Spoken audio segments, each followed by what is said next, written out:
Hi, thank you for joining me on the channel Jane Reads. My name is Jeanette. So I am going to do my June wrap-up the same way I did my May wrap-up.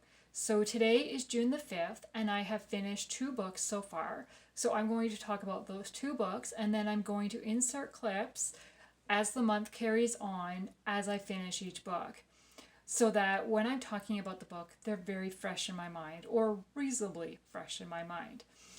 So at this point in time, I don't know how many books I've read in the month, so it will be in the description box below, or as I get to the end of the video, you'll know how many I've read.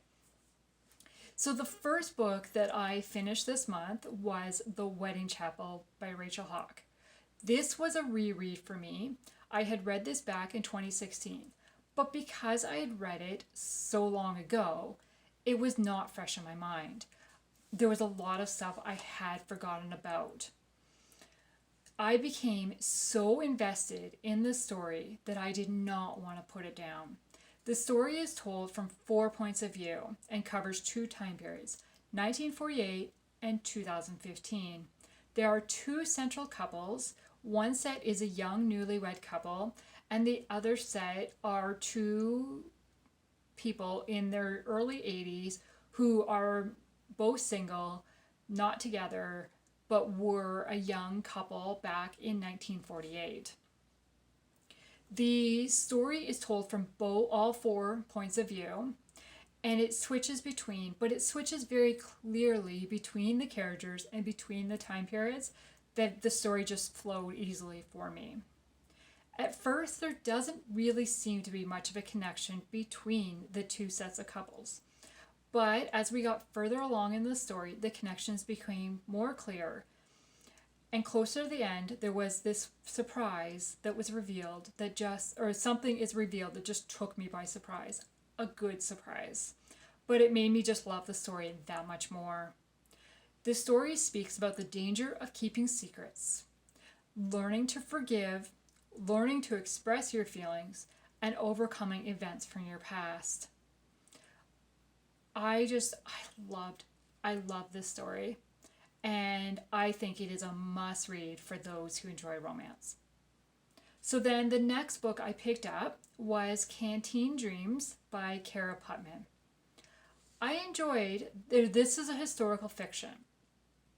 I enjoyed that this story revolves around true events and talks about the impact that the Pearl Harbor attack had on a small town in Nebraska, and that town's response to the war effort by establishing the canteen for soldiers passing through town. I really enjoyed Audrey's selfishness and dedication to the volunteer work in addition to her daytime teaching job. However, it was Willard's attitude that just annoyed me. He came across very selfish, and when he didn't get his way or didn't get to do what he wanted to do, he would take it out on everyone around him. He was hard he was hard to like when his attitude was rotten. When he was in a good mood, he was as sweet as anything. I really enjoyed, though, that the message of turning to God for guidance was a major part of the story. Both sets of parents encouraged Audrey and Willard to pray about their feelings, not only for each other and a relationship, but also the direction that their lives should take in, kind of their response to the war effort and how God would use them.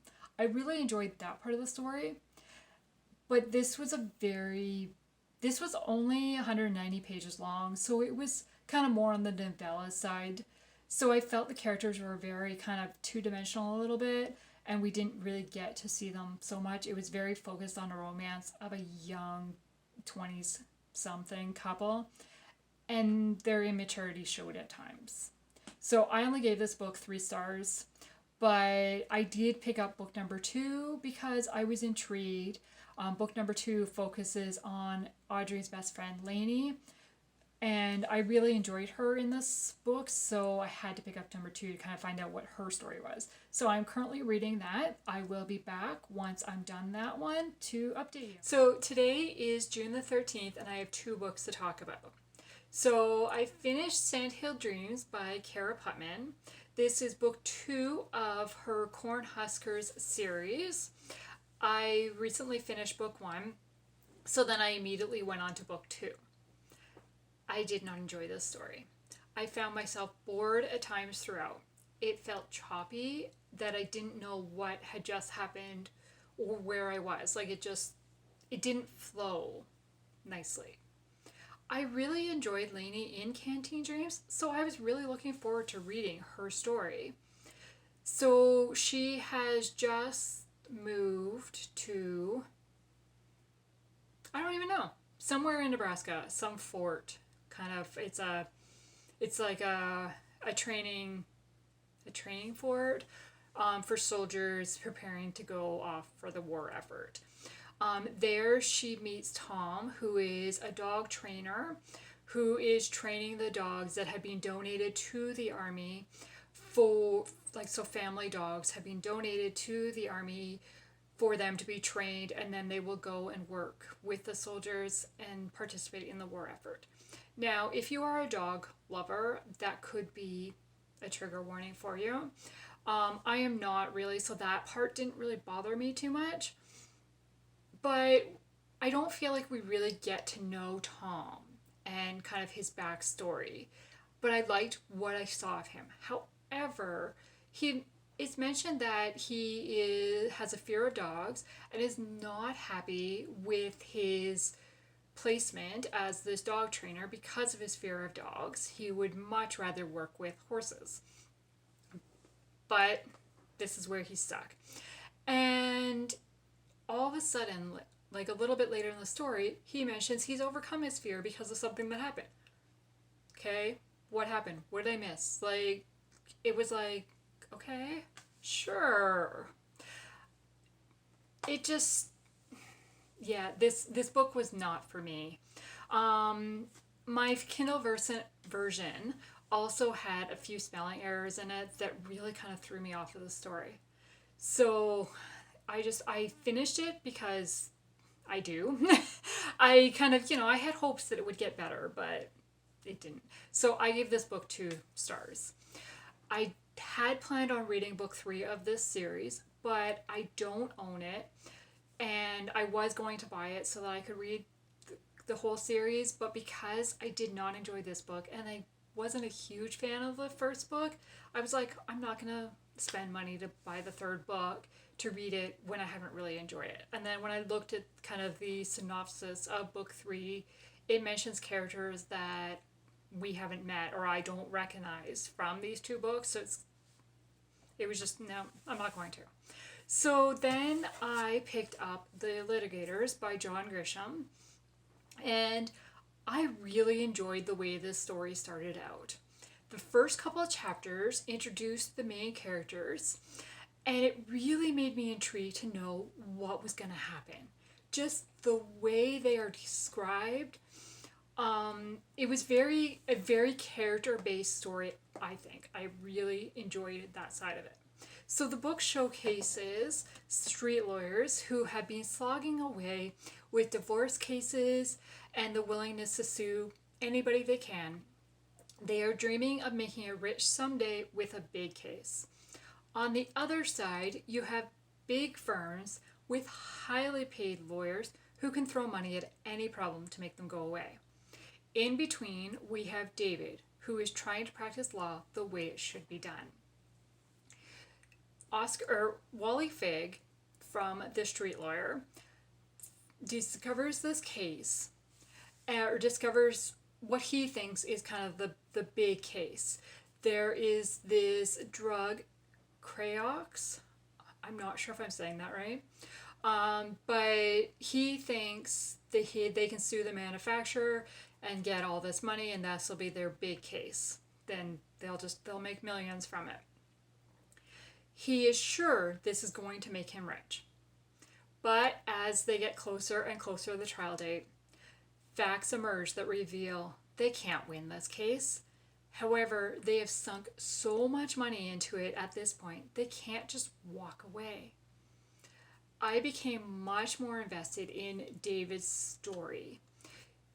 And And so David was working for one of the really big law firms, working 60 to 80 hours a week, making a lot of money, but not doing, he felt stuck and not doing what he wanted to do. And so one day he has just a mental break and runs away. And that's not a spoiler because it happens very early on in the book. And so he ends up at the firm of Finley and Fig and asks for a job, and they hire him.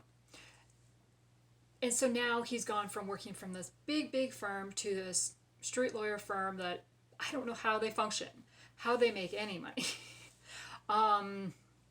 So he's kind of stuck in the middle. He's a new lawyer, relatively new, has not worked, never been in a courtroom, never been on a trial case. And so now he's doing this, working on this big case with Fig, and it doesn't look like they can win. There's no way they can win this case. But he has a side case about lead poisoning with a child. And I was much more interested in that case than this drug case. You cared more about it, personally, because, I mean, this drug case is all about, they just want to make money, make it rich, see what they can, whereas this lead poisoning is, a child has gotten sick, and how can we solve this? Or, like, can't let this happen to other kids, right? So I really enjoyed the character of David and the support that his wife Helen gave him. I really, really wanted to know, kind of focus on them and forget the others. I really was laughing at times with the antics of what happens at the firm of Finley and Fig. Like, just the way things worked, the way they talked to each other, the way, like, it was just, oh my gosh. Like, that kept me entertained. So this was very much a character-based story for me. I didn't really care that much about the cases. I really enjoyed the way the story ended, but it took me a while to get there. So there is some language and some sexual references in the story that really did not need to be there. They didn't add to the story, and it just made me uncomfortable. Now, like, everything that does happen happens behind closed doors. Like, it's not described. You don't know exactly what's going on. But just the reference to it, and that, you can, in your imagination, you can imagine what's going on. It didn't need to be there. And so that really bothered me. And I really debated about putting this book down at one point, because it was like, okay, I don't need to read this, but I cared about the characters and wanted to know what was going to happen.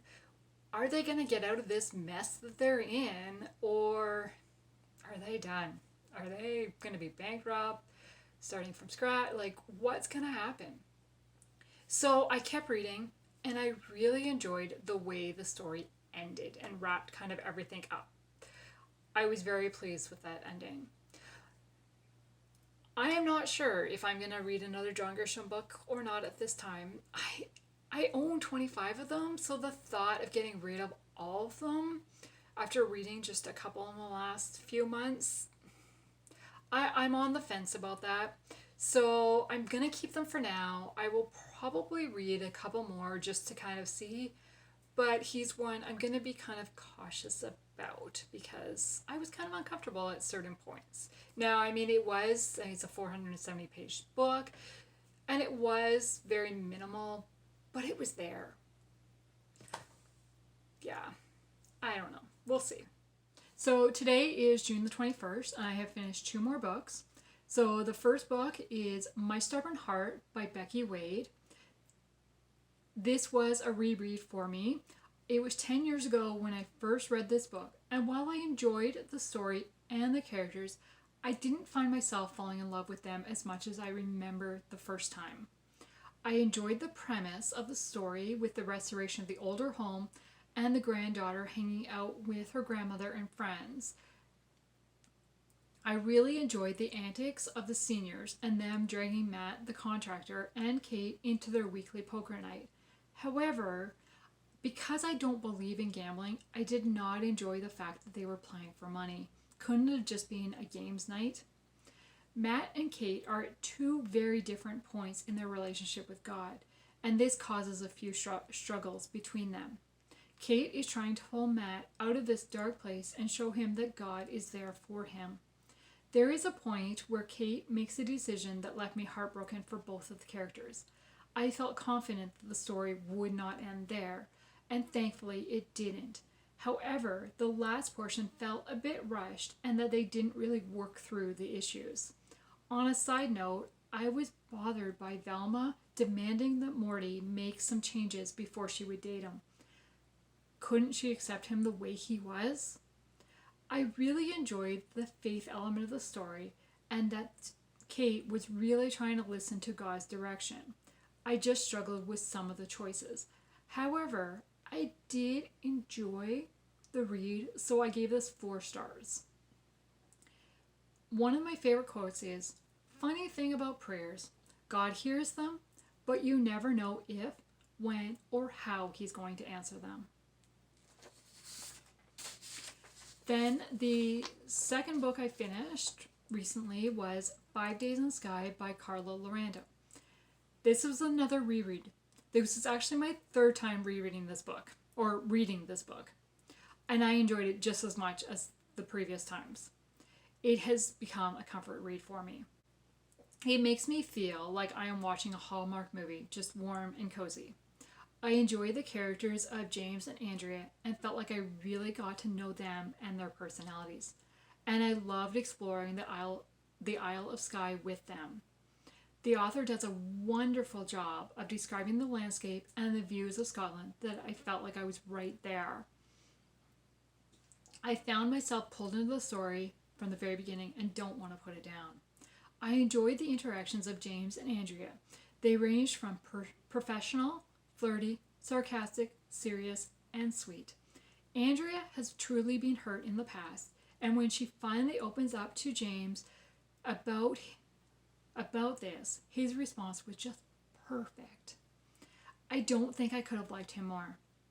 In addition to the main characters, James' family is pretty involved in the story, and I loved getting to know each of them and see the interactions between James and his siblings. Not all is peachy and smooth, but they do support one another, and I fell in love with the whole family. With James being a chef, food is a large part of the story and could make you very hungry. There are some kisses that get steamy between James and Andrea, but it doesn't go any further than that. The faith message is sprinkled in over the course of the story. The characters learn that God is there for them through it all and never turned his back on them, no matter what they thought. This is a truth for all of us. I loved how Andrea stood up for herself to her boss. And while this didn't end the way she wanted it to and was hard for her, it worked out for the good in the end. There were times that we need to stand up even when it's hard, but God can take these moments and work them out for good. My heart had warm, fuzzy feelings when the story ended. I will for sure be reading the other 2 books in the series to spend more time with the MacDonald family. There are kind of 2 quotes that I take away from this book that we need to remember. We are all broken. We're only human. Some wounds only God can mend if we let him. Then the second quote is, "It's easy to say you'll make time for what's important tomorrow, but we're only guaranteed this particular moment. Life is too short to rush through it." So again, I gave this book 5 stars because I loved it, and I love the message that it shares just as much as if I'd read it for the very first time. So today is June the 29th, and I have 2 books to talk about. The first one was I Still Believe. It's a memoir by Jeremy Camp. This is about his early life. He was about in his early 30s when he wrote this. He lost his first wife, Melissa, to cancer shortly after they were married. There is a movie that came out, I think, March of 2020, also entitled I Still Believe, that really focuses on that story.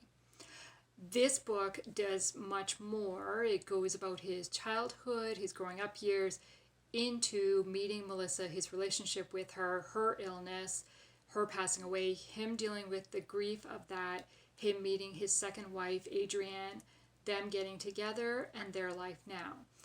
All meanwhile, his growing through into becoming a Christian music artist. So I am not a huge music fan. So Jeremy Camp is not one of those artists that I really know much about, other than I knew the song I Still Believe only because I've seen the movie. And I saw the movie before I read the book. Then my friend gave me the book to read because we were talking about Christian music, artists, and stories and movies that we'd really enjoyed. So she had told me there's much more than just the movie section of the book.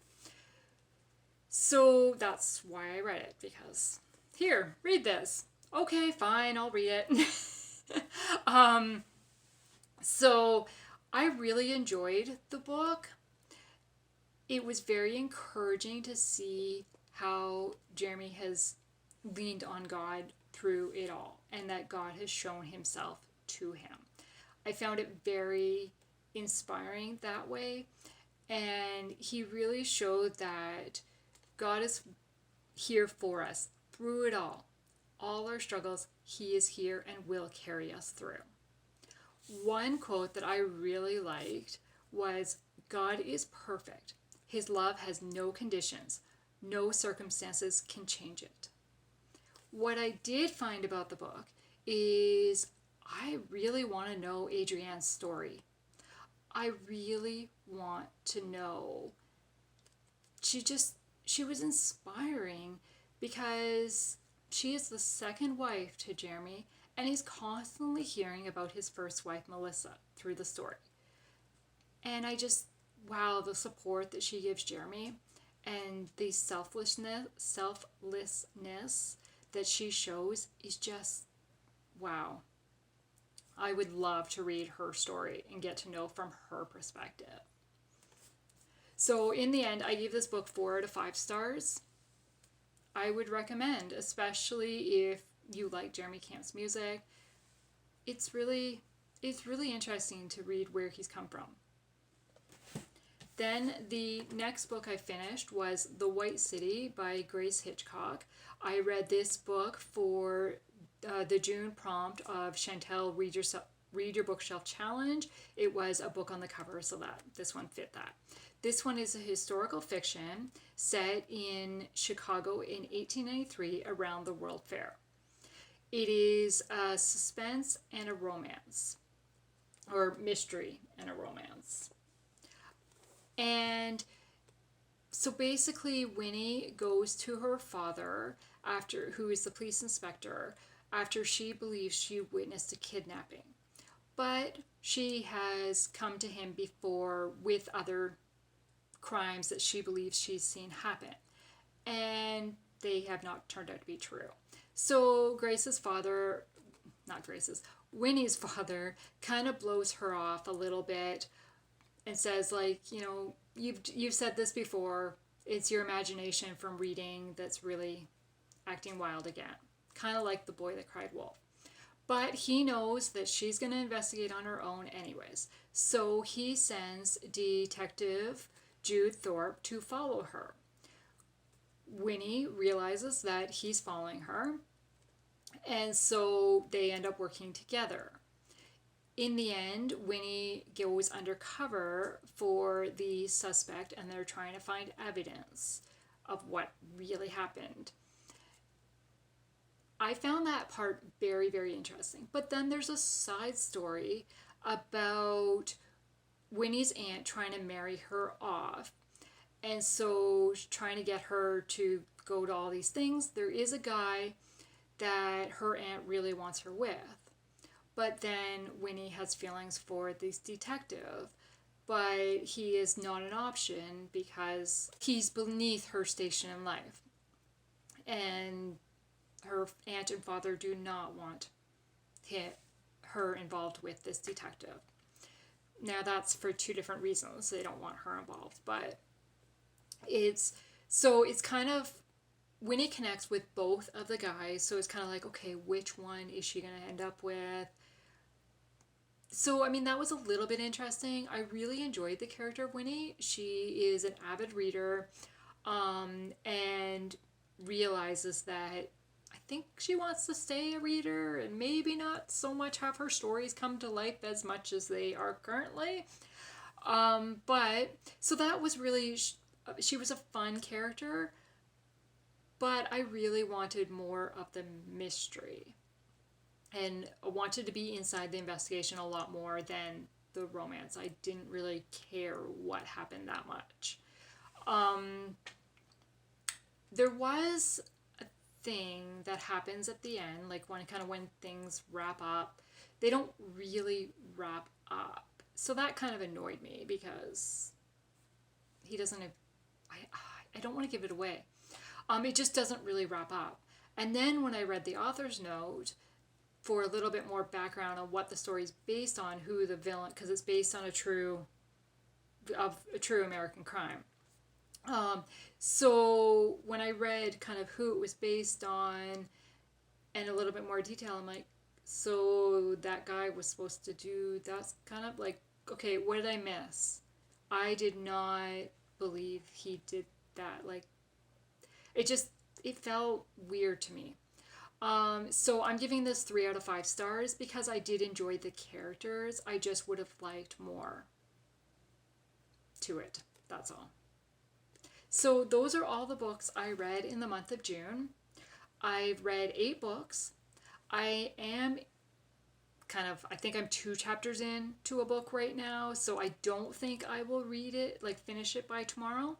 So that will be all the books I've read this month.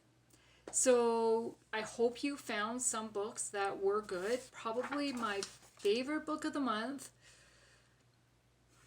are both rereads, and how do I choose? So I gave 5 stars to The Wedding Chapel by Rachel Hauck and 5 Days in Skye by Carla Laureano.